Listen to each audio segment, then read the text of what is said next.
जय हिंद जय भारत। आप सभी का स्वागत है शिक्षा पॉइंट के यूट्यूब चैनल पर। हम लोग देख रहे हैं बिहार स्पेशल का बिहार में स्वतंत्रता संघर्ष से रिलेटेड प्रश्न, जो बिहार के किसी भी एग्ज़ाम की दृष्टि से बहुत ही महत्वपूर्ण प्रश्न होगा। हम लोग लगभग 2000 या 2200 प्रश्न देख चुके हैं, जो बिहार के किसी भी एग्ज़ाम के लिए बहुत ही महत्वपूर्ण है। हम लोग देखे हैं प्राचीन बिहार, मध्यकालीन बिहार और आधुनिक बिहार। आज हम देख रहे हैं लगभग बिहार में स्वतंत्रता संघर्ष से लगभग हम लोगों ने 150 से अधिक प्रश्न देख चुके हैं। आज हम देखेंगे संथाल विद्रोह से प्रश्न, जो बिहार में या बिहार के किसी भी एग्ज़ाम के लिए बहुत ही महत्वपूर्ण प्रश्न होगा सब। चलिए देखते हैं, आज हम देखते हैं संथाल विद्रोह से रिलेटेड प्रश्न। चलिए देखते हैं पहला प्रश्न क्या कह रहा है। आज हम देखेंगे संथाल विद्रोह से। संथाल विद्रोह का पहला प्रश्न क्या है। संथाल विद्रोह का नेता थे। संथाल विद्रोह के नेता कौन थे। संथाल विद्रोह के नेता कौन थे। संथाल विद्रोह के नेता थे सिंधु कान्हू। कौन थे। सिंधु कान्हू। चलिए अगला प्रश्न।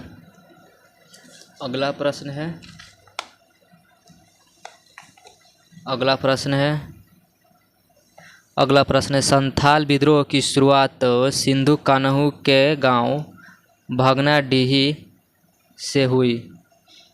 संथाल विद्रोह की शुरुआत सिंधु कान्हू के गांव भगनाडीही राजमहल की सब डिवीज़न से हुई, यानी कब हुई थी। संथाल विद्रोह की शुरुआत सिंधु कान्हू के गांव भगनाडीही से कब हुई थी। तो वो हुई थी 30 जून 1855 ईस्वी को। अगला प्रश्न संथाल विद्रोह का फैलाव था, यानी संथाल विद्रोह का फैलाव कहाँ से कहाँ तक था। संथाल विद्रोह का फैलाव था वर्धमान से लेकर भागलपुर तक था। चलिए अगला प्रश्न का आंसर बताइए आप लोग। तो कंपनी सरकार ने कब संथाल विद्रोह के क्षेत्र में मार्शल लॉ लगा दिया, यानी कंपनी सरकार ने कब संथाल विद्रोह के क्षेत्र में मार्शल लॉ लगा दिया, यानी कब लगाया था। इसका आंसर बताइए आप लोग क्या होगा। तो इसका आंसर होगा 10 नवंबर 1855 ईस्वी को लगाया था मार्शल लॉ। नेक्स्ट प्रश्न है किस विद्रोह के बाद भागलपुर प्रमंडल के अंतर्गत संथाल परगना जिले का गठन किया गया, यानी वह कौन सा विद्रोह था जिसके बाद संथाल परगना जिले का गठन किया गया था। तो इसका आंसर होगा ऑप्शन नंबर बी, संथाल विद्रोह के बाद संथाल परगना जिले का गठन किया गया। अगला प्रश्न है 1855 में संथालों ने किस अंग्रेज कमांडर को हराया था। 1855 ईस्वी में संथालों ने किस अंग्रेज कमांडर को हराया था। तो वो हराए थे मेजर बारो को। और नेक्स्ट प्रश्न है निम्न में से संथाल विद्रोह कब हुआ था। तो संथाल विद्रोह हुआ था 1855 से 1856 ईस्वी में। अगला प्रश्न है अंग्रेज़ों के खिलाफ संथाल विद्रोह की अवधि थी। अंग्रेज़ों के खिलाफ संथाल विद्रोह की अवधि क्या थी। तो वो थी 1855 से 1857। नेक्स्ट प्रश्न है उस क्षेत्र की पहचान कीजिए जहां संथालों ने 1855 से 56 में अपनी सरकार की घोषणा की थी। उस क्षेत्र की पहचान कीजिए जहां संथालों ने 1855 से 56 में अपनी सरकार की घोषणा की थी। तो वह कौन सा क्षेत्र है, उसका आंसर बताइए। तो वो है भागलपुर राजमहल। आंसर होगा ऑप्शन नंबर बी। अगला प्रश्न। अब हम देखेंगे मुंडा विद्रोह से रिलेटेड प्रश्न। चलिए देखते हैं इससे रिलेटेड प्रश्न पहला क्या कहता है। इसका पहला प्रश्न है उलगुलान विद्रोह किससे जुड़ा था। उलगुलान विद्रोह किससे जुड़ा था। तो उलगुलान विद्रोह किससे जुड़ा था। तो वह बिरसा मुंडा से जुड़ा था। अगला प्रश्न है बिरसा मुंडा के गुरु कौन थे। तो बिरसा मुंडा के गुरु थे आनंद पांडे। नेक्स्ट प्रश्न मुंडाओं ने विद्रोह खड़ा किया। मुंडाओं ने विद्रोह कहाँ यानी कब खड़ा किया था। मुंडाओं ने विद्रोह खड़ा किया है तो वो खड़ा किया था 1895 ईस्वी में। नेक्स्ट प्रश्न नेक्स्ट प्रश्न है, बिरसा मुंडा का कार्य क्षेत्र कौन सा था? बिरसा मुंडा का कार्य क्षेत्र कौन सा था? तो बिरसा मुंडा का कार्य क्षेत्र रांची था। नेक्स्ट प्रश्न, बिरसा मुंडा सोते हुए पकड़ा गया। बिरसा मुंडा सोते हुए कब पकड़ा गया? तो बिरसा मुंडा सोते हुए 3 फरवरी 1900 ईस्वी को पकड़ा गया। नेक्स्ट प्रश्न, अगला प्रश्न है, श्री बिरसा कहाँ के रहने वाले थे? श्री बिरसा कहाँ के रहने वाले थे? तो श्री बिरसा तमार के रहने वाले थे। नेक्स्ट प्रश्न, किस जनजाति नेता को उसके अनुयायी उसे भगवान, धरती आबा या विश्व पिता का अवतार और नया पैगंबर मानते थे? किस जनजातीय नेता को उसके अनुयायी उसे भगवान, धरती आबा या विश्वपति का अवतार, विश्व पिता का अवतार या नया पैगंबर मानते थे? तो वो किसे मानते थे? तो वो मानते थे बिरसा मुंडा को। इसका आंसर होगा ऑप्शन नंबर ए। चलिए नेक्स्ट प्रश्न है, बिरसा मुंडा को 24 अगस्त 1895 को किसने गिरफ्तार किया था? बिरसा मुंडा को 24 अगस्त 1895 को चलकर से किसने गिरफ्तार किया था? यानी बिरसा मुंडा को चलकर से किसने गिरफ्तार किया था? तो वो किया था श्री मिरियस ने। सही आंसर होगा ऑप्शन नंबर बी। चलिए अगला प्रश्न है, बिरसा मुंडा ने अपने किस विश्वस्त सहयोगी को लोगों की भांति और सैन्य प्रशिक्षण का कार्य सौंपा? बिरसा मुंडा ने अपने किस विश्वस्त सहयोगी को लोगों की भांति सैन्य प्रशिक्षण का कार्य सौंपा था? तो किससे सौंपा था? तो वह सौंपा था गया मुंडा को। चलिए अगला प्रश्न है, बिरसा मुंडा का लक्ष्य क्या था? यानी बिरसा मुंडा का लक्ष्य क्या था? तो बिरसा मुंडा का लक्ष्य था आंतरिक शुद्धिकरण, विदेशी राजा की समाप्ति, ब्रिटिश समर्थक जमींदारों से मुक्ति। इसका सही आंसर होगा ऑप्शन नंबर डी, उपरोक्त सभी। चलिए नेक्स्ट प्रश्न, अब हम देखेंगे बिहार में कुछ अन्य आंदोलन या विद्रोह से रिलेटेड प्रश्न। चलिए देखते हैं इससे पहला प्रश्न क्या है। 1866 से 67 के नील खेतिहरों ने बिहार में विद्रोह के क्षेत्र की पहचान कीजिए। 1866 से 67 के नील खेतिहरों के बिहार में हुए विद्रोह के क्षेत्र की पहचान कीजिए। यानी खेतिहर के बिहार में कहाँ कहाँ विद्रोह हुए थे? चलिए इसका आंसर होगा ऑप्शन नंबर डी, चंपारण। चलिए अगला प्रश्न है, मुंगेर का बहिया ताल विद्रोह का उद्देश्य क्या था? मुंगेर के बहिया ताल विद्रोह का उद्देश्य क्या था? इसका आंसर बताइए आप लोग, क्या होगा? तो इसका आंसर होगा बकासत भूमि की वापसी। चलिए अगला प्रश्न है, 1936 में बिहार में जमींदार के सत्वाधिकार नीति के विरुद्ध जो आंदोलन चलाया गया था वह है। यानी 1936 में बिहार में जमींदार के सत्वाधिकार नीति के विरुद्ध जो आंदोलन चलाया गया था वह कौन सा आंदोलन है? तो वो है बक्स आंदोलन। चलिए अगला प्रश्न है, बिहार का कौन सा क्षेत्र 1770 से 71 में सन्यासी विद्रोह का केंद्र था? बिहार का वह कौन सा क्षेत्र है जो सन्यासी विद्रोह का केंद्र था? तो वो है पूर्णिया। इसका सही आंसर होगा पूर्णिया। चलिए अगला प्रश्न है, बिहार में नोनिया विद्रोह जो 1778 से 1800 के मध्य हुई थी, उसके दौरान निम्न में से कौन सा जिला प्रभावित हुआ था? यानी नोनिया विद्रोह में कौन सा जिला प्रभावित हुआ था? तो सारण, चंपारण, वैशाली, उपरोक्त सभी। तो इसका सही आंसर होगा ऑप्शन नंबर डी, उपरोक्त सभी। चलिए अगला प्रश्न, अब हम देखेंगे बिहार में राष्ट्रीय चेतना का उदय तथा स्वतंत्रता संघर्ष का प्रारंभिक चरण। राष्ट्रीय चेतना का उदय तथा स्वतंत्रता संघर्ष से प्रारंभिक चरण। देखिए ये जो भी हम प्रश्न करा रहे हैं बिहार के किसी भी एग्ज़ाम की दृष्टि से बहुत ही महत्वपूर्ण प्रश्न है। आप बिहार के किसी भी एग्ज़ाम देने जाएँ तो ज़रूर एक बार इसे ज़रूर देखें, अपने दोस्तों के पास शेयर करें और नए हैं तो चैनल को सब्सक्राइब ज़रूर करें जिसे, और बेल आइकन को नोटिफिकेशन को ऑन रखें जिससे अगर जो हम कोई भी अगला वीडियो डालें तो आपको नोटिफिकेशन शो करे। चलिए अगला प्रश्न देखते हैं। किस समाचार पत्र में यह टिप्पणी की गई कि बिहार में हिंदू और मुसलमानों के मध्य सौहार्द तथा सद्भावना स्थापित करने का उदाहरण प्रस्तुत किया गया? आशा की जाती है कि संपूर्ण देश में लोग इसका अनुकरण करेंगे। यदि ऐसा हुआ तो दुर्भाग्यपूर्ण हिंदू मुस्लिम विवाद समाप्त हो जाएगा। फिर से एक बार और पढ़ते हैं इस प्रश्न को। देखिए क्या कह रहा है। किस समाचार पत्र में यह टिप्पणी की गई कि बिहार में हिंदू और मुसलमानों के मध्य सौहार्द तथा सद्भावना स्थापित करने का उदाहरण प्रस्तुत किया गया? आशा की जाती है कि संपूर्ण देश में लोग इसका अनुकरण करेंगे। यदि ऐसा हुआ तो दुर्भाग्यपूर्ण हिंदू मुस्लिम विवाद खत्म हो जाएगा। तो इसका आंसर होगा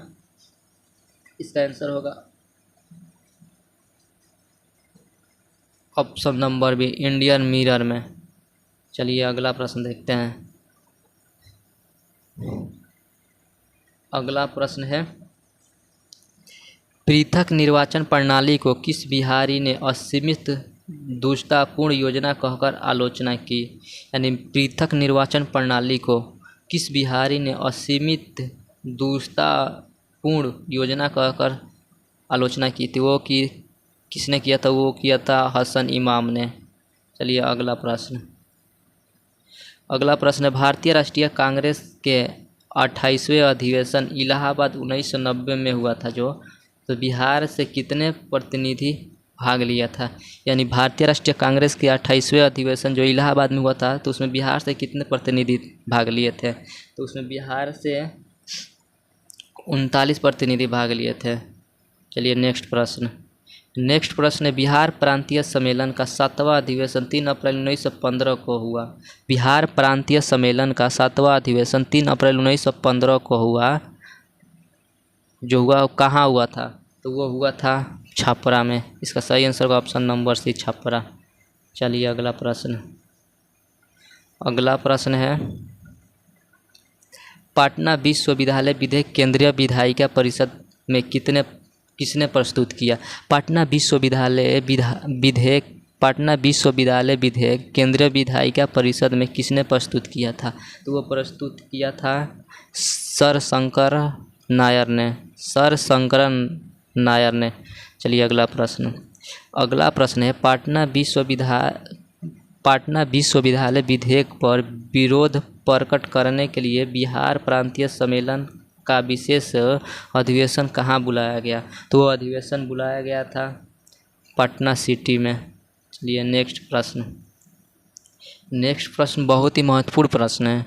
होम रूल कार्यकर्ता बाल मुकुंद वाजपेयी ने किस पुस्तक की रचना की थी? होम रूल कार्यकर्ता बाल मुकुंद वाजपेयी ने किस पुस्तक की रचना की थी? तो वो रचना की थी स्वराज कथा की।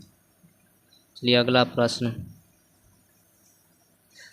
प्रश्न है, किसने प्रयत्नों से बिहार प्रांतीय कांग्रेस का दूसरा अधिवेशन हुआ था? किसके प्रयत्नों से बिहार प्रांतीय कांग्रेस का दूसरा अधिवेशन हुआ था?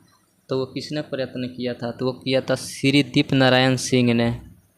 चलिए अगला प्रश्न है, बॉयज एसोसिएशन के संस्थापक कौन है? बॉयज एसोसिएशन के संस्थापक कौन है? तो बॉयज एसोसिएशन के संस्थापक है श्री सूर्यदेव नारायण वर्मा ने। चलिए अगला प्रश्न,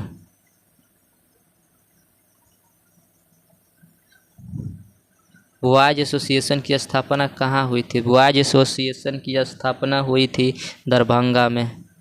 चलिए अगला प्रश्न है, बिहार स्टूडेंट कॉन्फ्रेंस की स्थापना हुई, यानी बिहार स्टूडेंट कॉन्फ्रेंस की स्थापना कब हुई थी? तो बिहार स्टूडेंट कॉन्फ्रेंस की स्थापना हुई थी 1906 ईस्वी में। चलिए नेक्स्ट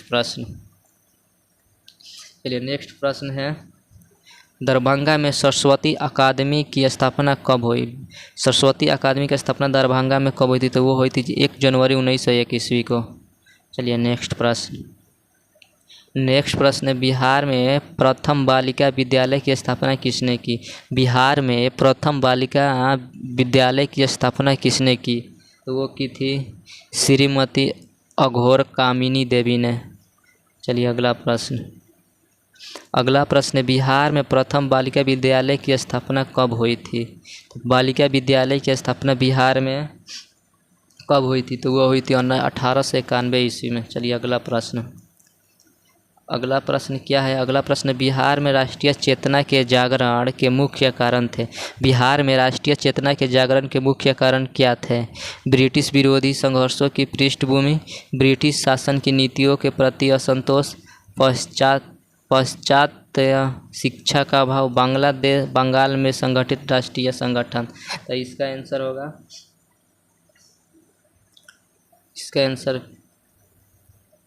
इसका आंसर होगा ऑप्शन नंबर डी, उपरोक्त मतलब चारों सही है। चलिए नेक्स्ट प्रश्न देखते हैं।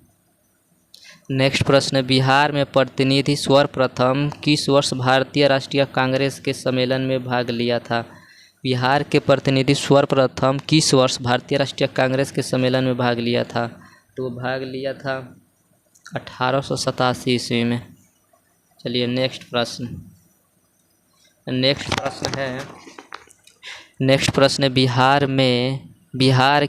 बिहार के किस बड़े जमींदार ने भारतीय राष्ट्रीय कांग्रेस को आर्थिक सहयोग प्रदान किया? यानी बिहार का वो कौन जमींदार थे जो भारतीय राष्ट्रीय कांग्रेस को आर्थिक सहयोग प्रदान किया था? तो वो किया था महाराजा दरभंगा ने। चलिए नेक्स्ट प्रश्न है, 1908 में बिहार प्रादेशिक सम्मेलन में पृथक बिहार प्रांत के गठन का प्रस्ताव किसने रखा था? तो गठन का प्रस्ताव रखा था फखरुद्दीन ने। चलिए नेक्स्ट प्रश्न है, पटना कॉलेज की स्थापना कब हुई थी? तो पटना कॉलेज की स्थापना हुई थी 1863 ईस्वी में। चलिए नेक्स्ट प्रश्न देखते हैं। बिहार में सदर अंजुमन ए हिंद नामक संस्था के संस्थापक कौन थे?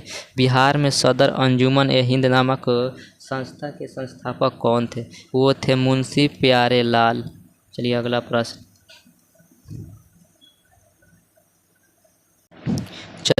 प्रश्न देखते हैं। 21 नंबर, दरभंगा में स्वदेशी आंदोलन के दौरान राखी बंधन दिवस मनाया गया। दरभंगा में स्वदेशी आंदोलन के दौरान राखी बंधन दिवस कब मनाया गया? तो वो मनाया गया था 16 अक्टूबर 1905 ईस्वी को। इसका सही आंसर होगा ऑप्शन नंबर ए। चलिए अगला प्रश्न देखते हैं। अगला प्रश्न है, बिहार छात्र परिषद का गठन किया। बिहार छात्र परिषद का गठन किसने किया? तो वो किया था राजेंद्र प्रसाद ने। चलिए अगला प्रश्न है, बिहार प्रांतीय सम्मेलन का पहला अधिवेशन 1908 में कहाँ हुआ था? यानी बिहार प्रांतीय सम्मेलन का पहला अधिवेशन 1908 में हुआ, जो कहाँ हुआ था? तो वो हुआ था पटना में। चलिए अगला प्रश्न है, बिहार प्रांतीय सम्मेलन के प्रथम अधिवेशन के अध्यक्ष कौन थे?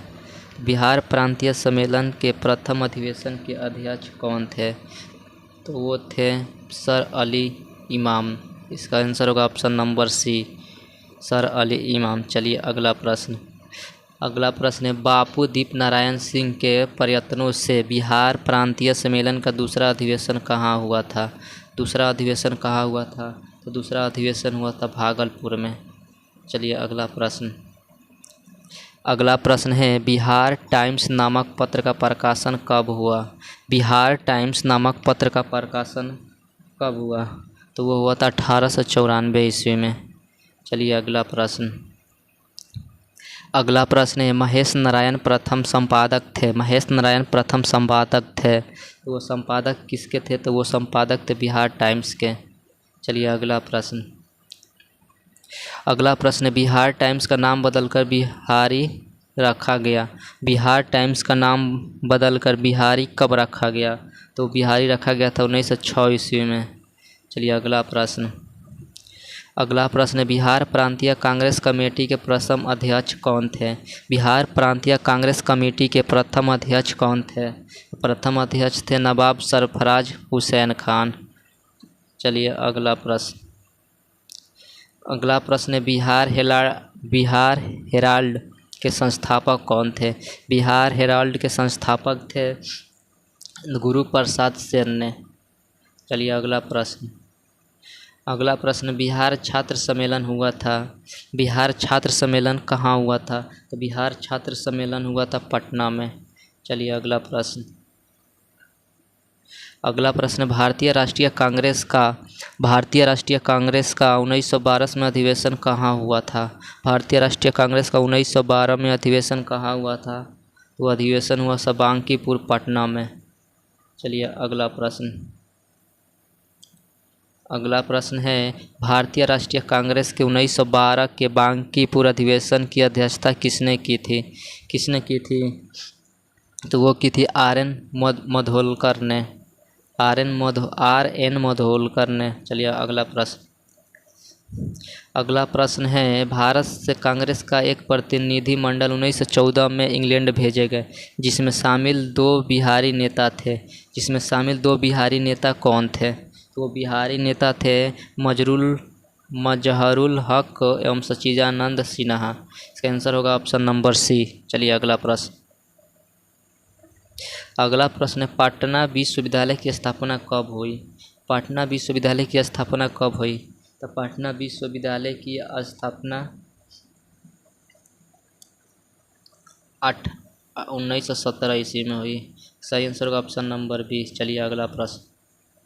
अगला प्रश्न है, बिहार में कांग्रेस कमेटी का गठन किस वर्ष हुआ? बिहार में कांग्रेस कमेटी का गठन किस वर्ष हुआ? तो बिहार में कांग्रेस कमेटी का गठन हुआ था 1908 ईस्वी में। चलिए अगला प्रश्न। अगला प्रश्न है, बिहार में सबसे पहले स्थापित विश्वविद्यालय का नाम बताइए। सबसे पहले स्थापित विश्वविद्यालय का नाम बताइए। पटना विश्वविद्यालय। कौन सा है? पटना विश्वविद्यालय। सही आंसर होगा ऑप्शन नंबर ए। चलिए अगला प्रश्न है, बिहार में कब होम रूल लीग की स्थापित किया गया? बिहार में कब होम रूल लीग स्थापित किया गया? तो बिहार में होम रूल लीग स्थापित किया गया 16 दिसंबर 1916 ईस्वी को। चलिए अगला प्रश्न। अगला प्रश्न, बिहार में होम रूल आंदोलन के संस्थापक कौन थे? तो बिहार में होम रूल आंदोलन के संस्थापक थे मजहरुल हक। चलिए अगला प्रश्न। अगला प्रश्न है 40 नंबर प्रश्न, होम रूल आंदोलन के दौरान श्रीमती एनी बेसेंट पटना आई, तो वो आई थी 18 अप्रैल एवं 25 जुलाई 1918 को। सही आंसर का ऑप्शन नंबर डी। चलिए अगला प्रश्न। अगला प्रश्न 41 नंबर, पंडित जवाहरलाल नेहरू ने कांग्रेस के किस अधिवेशन में सर्वप्रथम भाग लिया? कांग्रेस के किस अधिवेशन में सर्वप्रथम भाग लिया? तो भाग लिया था बांकीपुर पटना अधिवेशन में। लिए अगला प्रश्न। अगला प्रश्न है, होम रूल लीग के किस नेता ने विजयदशमी के दिन भारत माता की पूजा प्रारंभ करने का विचार रखा था? वह कौन सा नेता था जो होम रूल लीग के विजयदशमी के दिन भारत माता की पूजा प्रारंभ करने का विचार रखा था? तो वो था रायपुरन चंद ने। चलिए अगला प्रश्न। अगला प्रश्न है, बिहार के किस जिले में होम रूल का प्रचार नहीं हुआ? तो बिहार का कौन सा जिला है जहां होम रूल का प्रचार नहीं हुआ? तो वो जिला है चंपारण। चलिए अगला प्रश्न।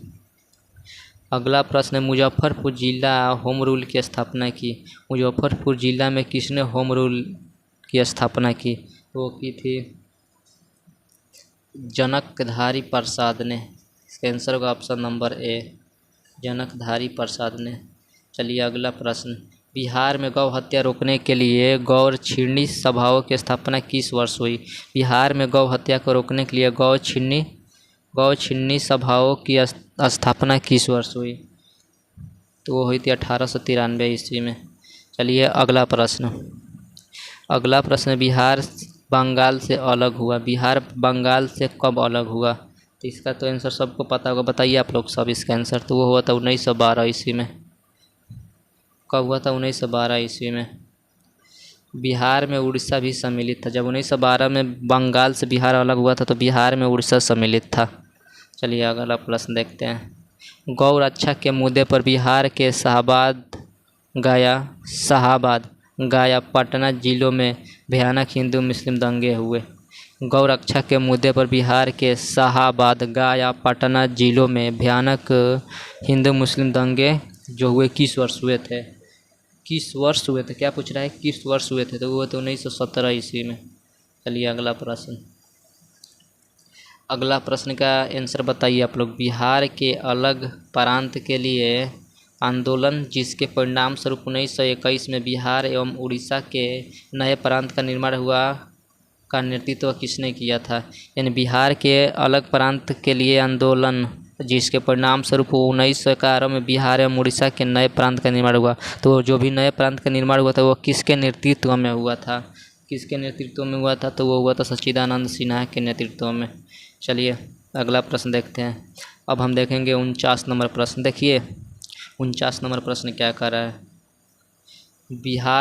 ब्रिटिश शासन के दौरान बिहार का एक अलग प्रांत का दर्जा किस वर्ष प्राप्त हुआ? ब्रिटिश शासन के दौरान बिहार को एक अलग प्रांत का दर्जा किस वर्ष प्राप्त हुआ था? तो वो हुआ था 1912 ईस्वी में। चलिए अगला प्रश्न। अगला प्रश्न 1911 तक बिहार में निम्नलिखित में से किसके अंतर्गत था? यानी 1911 तक बिहार किसके अंतर्गत था? तो वो था बंगाल महाप्रांत के अंतर्गत। इसका आंसर होगा ऑप्शन नंबर डी। चलिए अगला प्रश्न। अगला प्रश्न कांग्रेस की अखंडता में वृद्धि करने के लिए 1912 में बांकीपुर की सभा में डेलीगेट शुल्क घटाकर कितना किया गया? डेलीगेट शुल्क घटाकर कितना किया गया? तो ये किया गया था 5 रुपये से 1 रुपये। चलिए अगला प्रश्न। अगला प्रश्न है 12 दिसंबर 1911 को किस ब्रिटिश राजा ने बंगाल से पृथक कर बिहार प्रांत की घोषणा की? किस राजा ने 1911 में बंगाल से पृथक कर बिहार प्रांत का गठन किया? तो वह कौन सा राजा था? तो वो राजा था जॉर्ज पंचम ने। सही आंसर ऑप्शन नंबर सी। चलिए अगला प्रश्न। अगला प्रश्न है भारत में सबसे पहले कहाँ छात्र संगठन या सम्मेलन का गठन हुआ? पहला छात्र संगठन का गठन हुआ भारत में सबसे पहले कहाँ छात्र संगठन का गठन हुआ? तो सबसे पहले हुआ था बिहार में। इसका आंसर होगा ऑप्शन नंबर सी, बिहार में। चलिए अगला प्रश्न। अगला प्रश्न कलकत्ता उच्च न्यायालय में न्यायाधीश नियुक्त होने वाले प्रथम बिहारी कौन थे? यानी कलकत्ता हाई कोर्ट में नियुक्त होने वाले पहला बिहारी न्यायाधीश कौन थे? तो वो थे फखरुद्दीन। सही आंसर का ऑप्शन नंबर बी। चलिए अगला प्रश्न। बिहार प्रांत का विधिवत उद्घाटन जिसकी राजधानी पटना बनी वो कब हुआ था? विधिवत उद्घाटन जिसकी राजधानी पटना बनी कब हुआ था? तो वो हुआ था 1 अप्रैल 1912 ईस्वी को। चलिए अगला प्रश्न है भारतीय राष्ट्रीय कांग्रेस का 27वां अधिवेशन किस स्थान पर हुआ था? यानी भारतीय राष्ट्रीय कांग्रेस का 27वां अधिवेशन बिहार के किस स्थान पर हुआ था? तो वो हुआ था बांकीपुर। Option number D. चलिए अगला प्रश्न है 1904 में देवघर में गोल्डन लिंग की स्थापना ब्रिटिश का बहिष्कार और स्वदेशी आंदोलन की प्रगति के लिए की गई। 1904 में देवघर में गोल्डन लिंग की स्थापना ब्रिटिश का बहिष्कार और स्वदेशी आंदोलन की प्रगति के लिए की गई। तो वो कहाँ की गई थी? तो वो की गई थी बिहार में। इसका आंसर होगा ऑप्शन नंबर डी, बिहार में। चलिए अगला प्रश्न।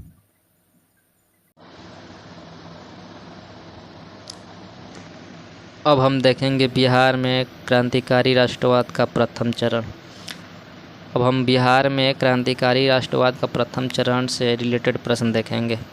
चलिए इससे पहला प्रश्न देखते हैं। बिहार में श्री इंद्रनाथ नंदी एवं कुछ अन्य क्रांतिकारियों ने किसकी सहायता से क्रांतिवाद का प्रचार किया? क्रांतिवाद का प्रचार किसकी सहायता से किया? तो वो किया था मैजिक लालटेन की सहायता से। चलिए अगला प्रश्न। अगला प्रश्न है, बंगाल दैनिक हितवादी का उप संपादक कौन थे? बिहार दैनिक हितवादी का उप संपादक कौन थे? तो उप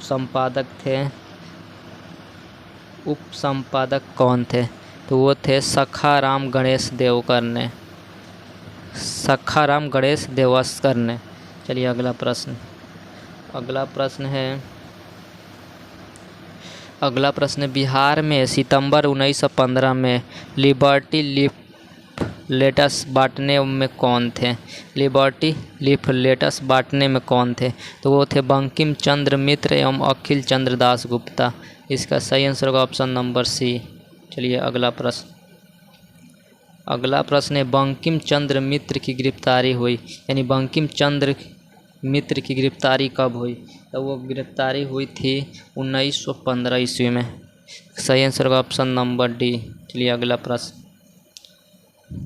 अगला प्रश्न बिहार में विभिन्न स्थानों पर किसने क्रांतिकारी भाषण दिया? बिहार में विभिन्न स्थानों पर किसने क्रांतिकारी भाषण दिया? तो वो दिया था स्वामी सत्यदेव ने। चलिए अगला प्रश्न बिहार में क्रांतिकारी संदेशवाहक तथा क्रांतिकारी दल का सुविख्यात सदस्य कामता प्रसाद कहाँ के थे? यानी बिहार में क्रांतिकारी संदेशवाहक तथा क्रांतिकारी दल का सुविख्यात सदस्य कामता प्रसाद कहाँ के ने थे? तो वो कहाँ के थे? तो वो थे मुजफ्फरपुर के। चलिए अगला प्रश्न है, श्रीराम विनोद सिंह किस क्रांतिकारी दल की शाखा का था? श्रीराम विनोद सिंह किस क्रांतिकारी दल की शाखा का था? किस क्रांतिकारी दल की शाखा का था? वो था भागलपुर का। चलिए अगला प्रश्न है, पटना से प्रकाशित कौन सा अखबार में क्रांतिकारी विचार प्रकट किया गया? तो वो किया गया था पाटलिपुत्र में। चलिए अगला प्रश्न पटना में 1913 में अनुशीलन समिति की एक शाखा की स्थापना किसने की? अनुशीलन समिति की शाखा की स्थापना पटना में 1913 में किसने की? तो वो की थी सच्चिदानंद सन्याल ने। सचिंद्रनाथ सन्याल ने। चलिए अगला प्रश्न है, 30 अप्रैल 1908 के मुजफ्फरपुर बम कांड में किसकी हत्या का प्रयास किया गया? 30 अप्रैल 1908 के मुजफ्फरपुर बम हत्याकांड में किसकी हत्या का प्रयास किया गया? किसकी हत्या का प्रयास किया गया? तो वो किया गया था जज किंग्सफोर्ड के। चलिए अगला प्रश्न मुजफ्फरपुर बम कांड का अंजाम किसने दिया था? तो वो दिया था खुदीराम बोस एवं प्रफुल्ल चाकी ने। चलिए इसका आंसर होगा ऑप्शन नंबर सी। अगला प्रश्न मुजफ्फरपुर बम कांड का दोषी ठहरा कर किसे फांसी दी गई? मुजफ्फरपुर बम कांड जो 1908 ईस्वी में हुआ था उसका दोषी ठहरा कर किसे फांसी दी गई? तो वो फांसी दी गई थी खुदीराम बोस को। चलिए अगला प्रश्न मुजफ्फरपुर बम कांड के अन्य दोषी प्रफुल्ल चाकी से संबंधित कौन सा कथन सत्य है? मुजफ्फरपुर बम कांड के एक अन्य दोषी प्रफुल्ल चाकी से संबंधित कौन सा कथन सत्य है? यानी पूछ रहा है कौन सा कथन सत्य है? उन्हें फांसी दी गई, उसे आजीवन कारावास की सजा हुई, उसने गिरफ्तार होने की अपेक्षा मृत्यु का अपनाना श्रेयस्कर समझा और गोली मारकर आत्महत्या कर ली। उपरोक्त में से कोई नहीं थी। इसका आंसर होगा ऑप्शन नंबर सी। इसका आंसर क्या होगा? Option number C. चलिए अगला प्रश्न है, बिहार के क्रांतिकारी नेता खुदीराम बोस को फांसी कब दी गई? यानी बिहार के क्रांतिकारी नेता खुदीराम बोस को फांसी कब दी गई? खुदीराम बोस को 11 अगस्त 1908 ईस्वी को फांसी दी गई। चलिए अगला प्रश्न है, बिहार के क्रांतिकारी नेता खुदीराम बोस के वकील कौन थे? खुदीराम बोस के वकील कौन थे? खुदीराम बोस के वकील थे कालिदास बसु ने। चलिए अगला प्रश्न अगला प्रश्न, पटना में अनुशीलन समिति की शाखा स्थापित किसने की? पटना में अनुशीलन समिति की शाखा का स्थापना किसने की? तो वो की थी सचिद्र नाथ सन्याल ने। चलिए अगला प्रश्न है, पटना भवानी मंदिर की स्थापना किसने की? पटना भवानी मंदिर की स्थापना किसने की? पटना भवानी मंदिर की स्थापना की थी भूपेंद्र नाथ दत्त ने। चलिए अगला प्रश्न है, बनारस षड्यंत्र में कौन शामिल था? बनारस षड्यंत्र में कौन कौन शामिल था? तो बनारस षड्यंत्र में बंकिम चंद्र चटर्जी शामिल था, बंकिम चंद्र मित्र शामिल था। चलिए अगला प्रश्न है, सत्ययुग नामक पत्रिका का प्रकाशन किसने किया था? पत्रिका प्रकाशन किसने किया था? सत्ययुग नामक पत्रिका प्रकाशन किसने किया था? तो वो किया था, किसने किया था? तो वो किया था महेश नारायण पुरुषोत्तम नारायण, वो किया था पुरुषोत्तम नारायण नंदा ने। चलिए अगला प्रश्न है, स्वराज्य कथा पत्रिका का संपादन किसने किया? स्वराज कथा पत्रिका का संपादन किसने किया? तो स्वराज कथा पत्रिका का संपादन किसने किया? तो वो किया था बाल मुकुंद वाजपेयी ने। इसका आंसर होगा ऑप्शन नंबर ए। चलिए अगला प्रश्न, माँ की पुकार नामक पुस्तिका किससे संबंधित है? पुस्तिका जो है किससे संबंधित है? तो पुस्तिका है मुजफ्फरपुर से संबंधित। चलिए अगला प्रश्न है, किस पत्रिका के भारतीय संपादक को हटाकर सरकार ने उसके स्थान पर कनिंघम को नियुक्त किया? यानी किस पत्रिका के भारतीय संपादक को हटाकर सरकार ने उसके स्थान पर कनिंघम को नियुक्त किया? तो वो नियुक्त किया ऑप्शन नंबर है बिहारी को हटाकर। चलिए अगला प्रश्न है, रेवती नाग संबंधित है। रेवती नाग भागलपुर से संबंधित है। चलिए अगला प्रश्न है, रेवती नाग को किस संस्था ने भागलपुर में क्रांति प्रचार के लिए भेजा था? रेवती नाग को किस संस्था ने भागलपुर में क्रांति प्रचार के लिए भेजा था? तो वो किसने भेजा था रेवती नाग को? तो वो भेजा था ढाका अनुशीलन समिति ने। चलिए अगला प्रश्न,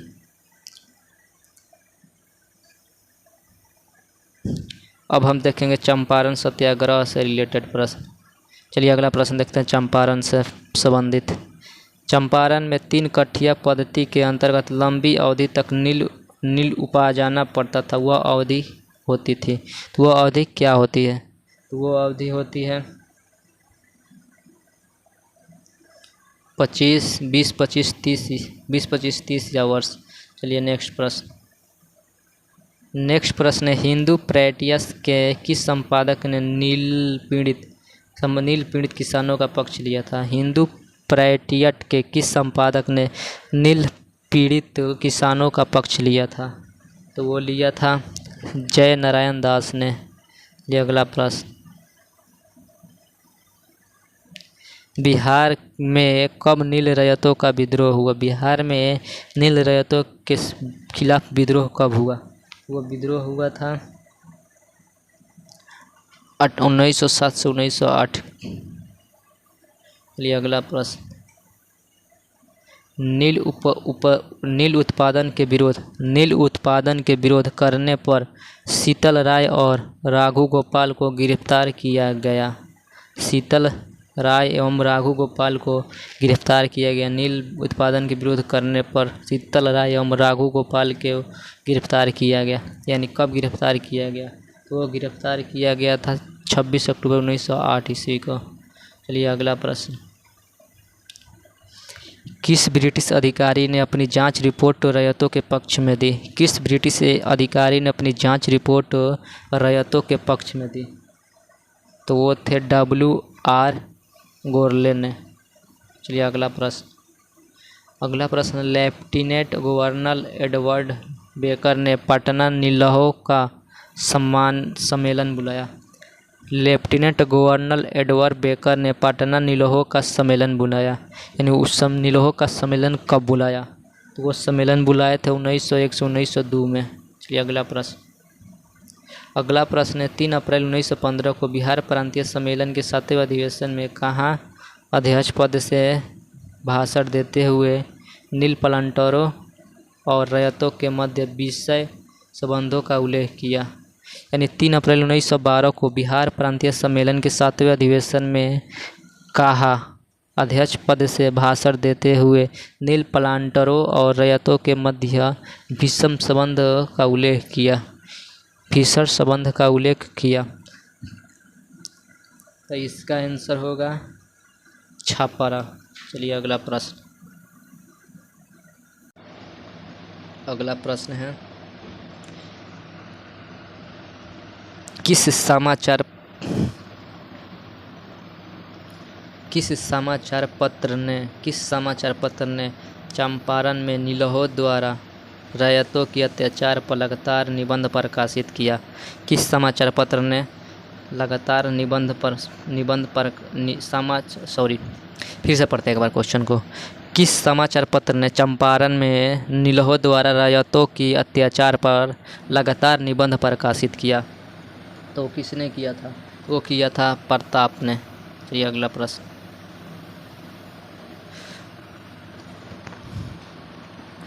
प्रश्न क्या है देखते हैं।